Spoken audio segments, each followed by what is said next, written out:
everybody, it's Marla with Diabetes Made Simple. Welcome once again. Today I would like to talk about some of the guidelines that the American Diabetes Association has talked about. They really haven't done a lot of research recently. The most recent is through February of 2018, but there are constantly studies going on. So I'm going to base that on the biggest takeaways that we've seen up until today. The first one is restrict carbohydrates, and I just totally am gonna X that one out because you know how I feel. Everybody needs carbohydrates in their diet. There are 3 macronutrients. The first one's protein, second one is fat, third is carbohydrates, and everybody needs them all. So what I'd like to do is show you my favorites, which I call my Super 7 for diabetics. The first one is oatmeal. Beans and lentils, which are great filling items that you can eat. Boy, there's just so many foods you can use them in, so many different recipes. And then blueberries. And I think you can put the blueberries and the oatmeal together for a delicious breakfast. Add a little slivered almonds in there. So good. Sweet potatoes. Who would think that diabetics can eat sweet potatoes when the word sweet is in there? It's a little counterintuitive, but they're actually quite good. They do taste sweet, so they satisfy that sweet tooth. And there's so many great ways you can make them as a meal, as a side dish. In a previous video, I gave some ideas of how you could use those. Quinoa is a great one.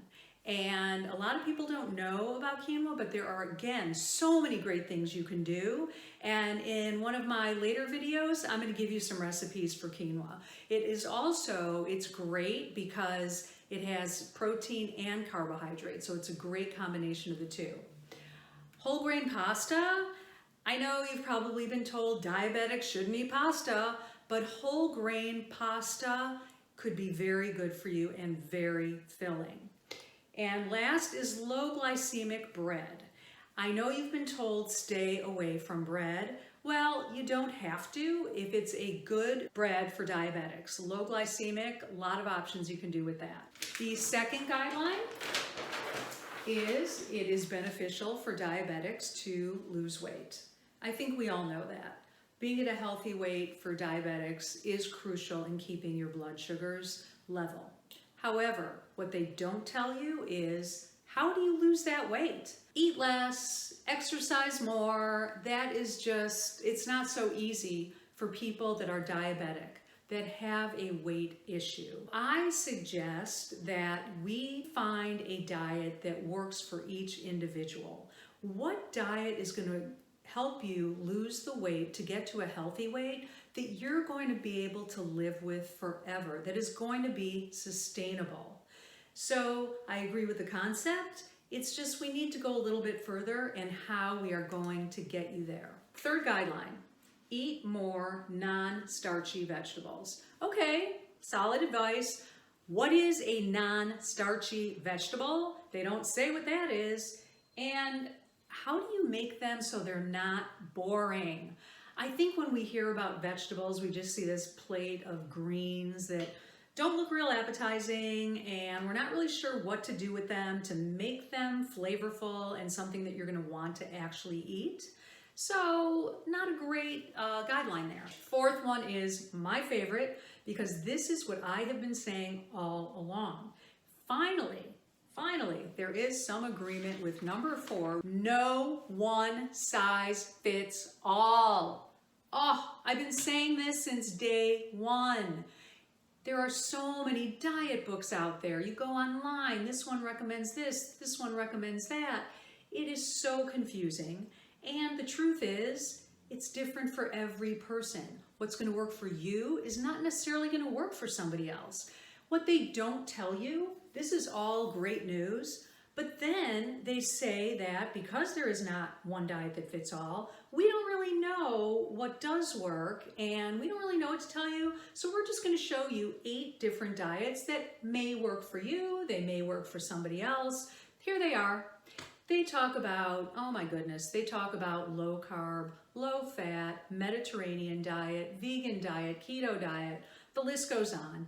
Again, all it is more confusion. I work with my clients to come up with a customized diabetic diet plan that is sustainable, that works with your biology, it works with your lifestyle, and it works with your taste buds.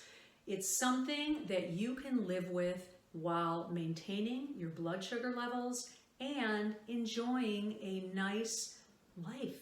So there you have it. I love number 4.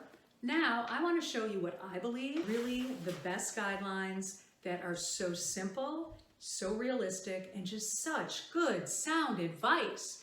I took these from Sarah Hallberg. She is a diabetic researcher, and I love these. First one, don't buy anything labeled light, fat-free, or low fat. It just doesn't work. You know what that means? It's filled with chemicals and artificial things that are just not good for you. And I know it sounds appealing. Light means less sugar. Low fat, no fat means that you're going to restrict your fats, which by the way is not good. And we'll talk about that in another video. Just stay away from those foods. Even though it sounds like it would be a good idea to eat them, it's not. Number 2, eat real food. Pretty much good rule of thumb is if it's in a box or if it's in a can, probably not really good. Number 3, don't eat anything you don't like because you're not going to be able to live that way forever. A lot of these foods that are on a diet plan that your doctor gives you or your nutritionist gives you just have foods on there that you don't like. You need to find something that is going to work for you because you like eating the foods. You want to enjoy eating. This is such a big part of our life. So to eat foods that you don't like just doesn't make sense. Number 4, eat when you're hungry. Don't eat when you're not. Okay, sounds simple enough, but think about it. Aren't there times when we just eat because the food is there, we just mindlessly eat, we don't think about it? Or a lot of times we're happy we eat, we're sad we eat, we're tired we eat, we're bored we eat, without actually looking inside as to listening to your body. And are you truly hungry or are you eating for some other reason? Very simple concept, but something you really have to think about. And the last one, enjoy your food. Okay, really, isn't that what it's all about? Food is nourishment, we need it. Diabetes is a serious illness, so you do need to watch what you eat, but you can control your diabetes and still eat foods that you enjoy, that your whole family can enjoy, and you can lead a normal life. Okay, I want to close with one of my favorite quotes. The only time to eat diet food is while you're waiting for the steak to cook. Thank you so much for watching. Please go to diabetesmadesimple.com and sign up for my free ebook, which will show you how to curb your carb cravings fast. And if you like what you see, please subscribe to my YouTube channel. Thank you so much. Have a great day. Bye-bye.